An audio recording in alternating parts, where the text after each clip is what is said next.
Okay, so in this video, what we're going to take a look at is one of the, I'm not going to say harder, but one of the trickier and ones that we have to think about types of probability. And that is complements and finding the probability of at least one. So here's an example over here just to kind of break it down. Let's say I flip a coin 5 times and I count the number of heads. I want you to think about what are the different possible outcomes. I could get what? 0, 1 heads, 2 heads, 3 heads, 4 heads, 5 heads, or I could get all 6 heads, right? These are all of the possibilities.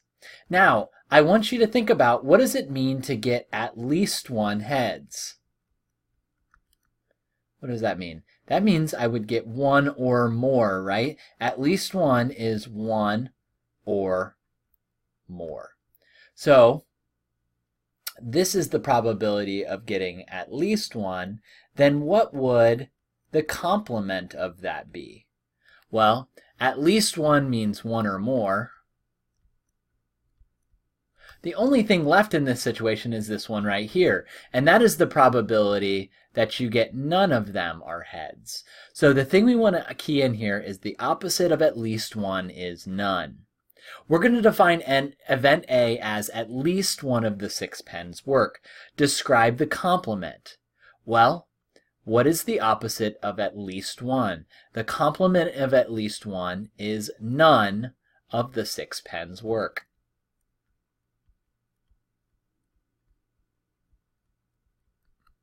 Okay, the next one says none of the students fail the class. What would the complement of that one be?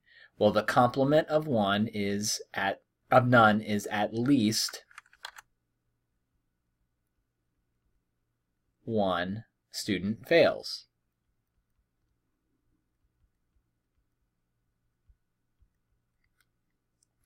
Remember from a previous section that to find the complement, you just do 1 minus the probability of A occurring. All right, so what's tricky about this is to approach probabilities of at least 1, we're not going to do that probability directly. We're going to find the probability that none of the events occur and then do 1 minus it. Again, it's kind of complicated to explain in words, so let's go ahead and take a look at a basic example. The first example says 4 students are to choose a number from 1 to 3. Find the probability that at least 1 student chooses a 3.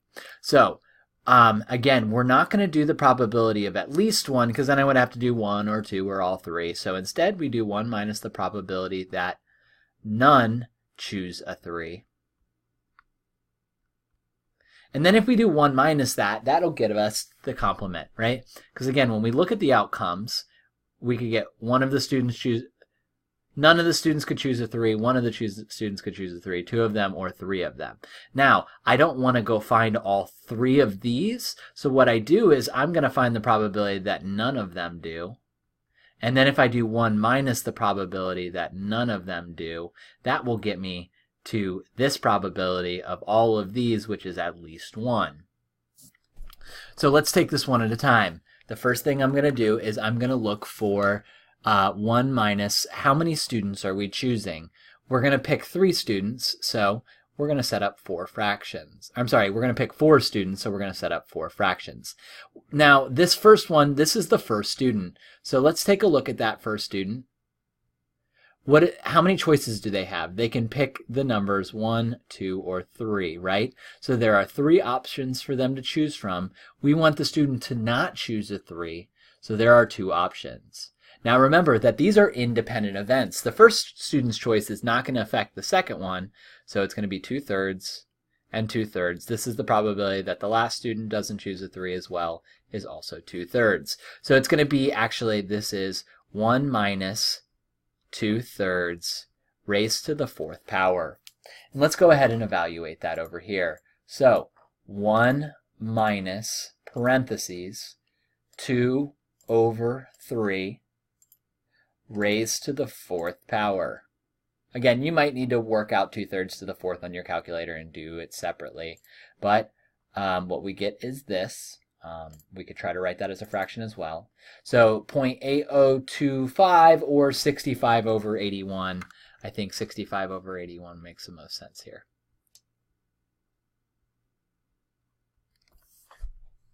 Okay, so now if there were 16 students, it's going to pretty much be the exact same probability. I don't think I gave myself enough room over here, so we're going to do 1 minus the probability that none choose a 3. And this time, again, 1 minus the probability that the first student does not choose the number 3 is 2/3. I don't want to make 15 fractions like or 16 fractions like what I did over here. So we're going to make this 1 out of 2/3 to the 16th. 1 minus 2/3 to the 16th power. Which gives me 0.9985. This definitely won't turn into a fraction for us. So this is equal to 0.9985 or 99.85% chance. And think about it. This makes sense to us. If you ask 16 students to come in one after the other, there's a really, really good chance that one of those students are going to pick the number 3, right? And that percent chance is 99.85 here. This next problem says, suppose you have an alarm clock that only has an 80% probability of working. To be sure you get up on time to make your big statistics test, you instead buy 4 alarm clocks, all having the same probability of working. What's the probability that at least one of these alarm clocks will work in the morning? Again, I key in on the words at least one. Instead of doing that, we're going to do 1 minus the probability that none of them are working. What is the probability that none of them work? Well, this is even a little bit trickier because there's an 80% probability of it working. So we're going to do 100 minus 80 gives us a 20% chance of not working. Now, you know I don't like doing math with percentages, so we're going to turn that into a decimal by dividing it by 100. So this would be 0.20 as a decimal. So we're going to do 1 minus. The probability that the first one doesn't work is 0.20. The probability that the second doesn't work is 0.20. The probability the third one is the same, and so is the fourth. So rather than write that 4 times, we can raise this to the 4th power. So 1 minus 0.2 raised to the 4th power gives us 0.9984. So this is 0.9984. So you have about an 80% chance of it working if you just have one. The probability that at least one of them works, if you have 4 of them, would be 99.84. This is called the principle of redundancy. If you read about it, actually, airplanes, if one of the engine fails, they rely on a concept of redundancy, because if one fails, they have other engines that can kick in and help carry the load. So again, redundancy is really, really important. It really ups the chance. We went from an 80 to a 99. This is why we would use something like that. All right, so the last is we have 10 cards, 6 spades, and 4 hearts. Randomly choose 3 of the cards without replacement. So this time we've got to be careful because this one is a dependent event because we are doing it without replacement. We want to find the probability that at least one of the 3 cards is a heart. Well, whenever I see at least one, I go ahead and write 1 minus none. None what? None of the cards are hearts. None are hearts. Okay, so now I'm going to think about this. How many cards am I choosing? I'm going to be choosing 3. Since this is a dependent event, I'm going to go ahead and set those fractions up. How many cards do I have to choose from? 6 spades and 4 hearts. There are 10 total. I want none of them to be a heart. So how many of them are not hearts? It says there are 6 of them that are not hearts. And now am I putting those cards back in or not? It says it's without replacement. So then this would be 5 out of 9 and 4 out of 8.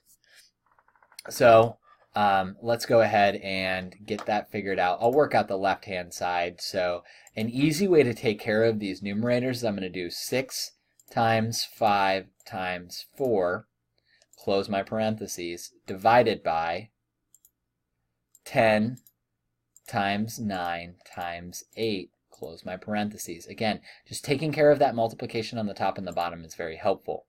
All right, I'm going to turn this into a fraction by going math, enter, enter. So this is going to be 1 minus 1 over 6.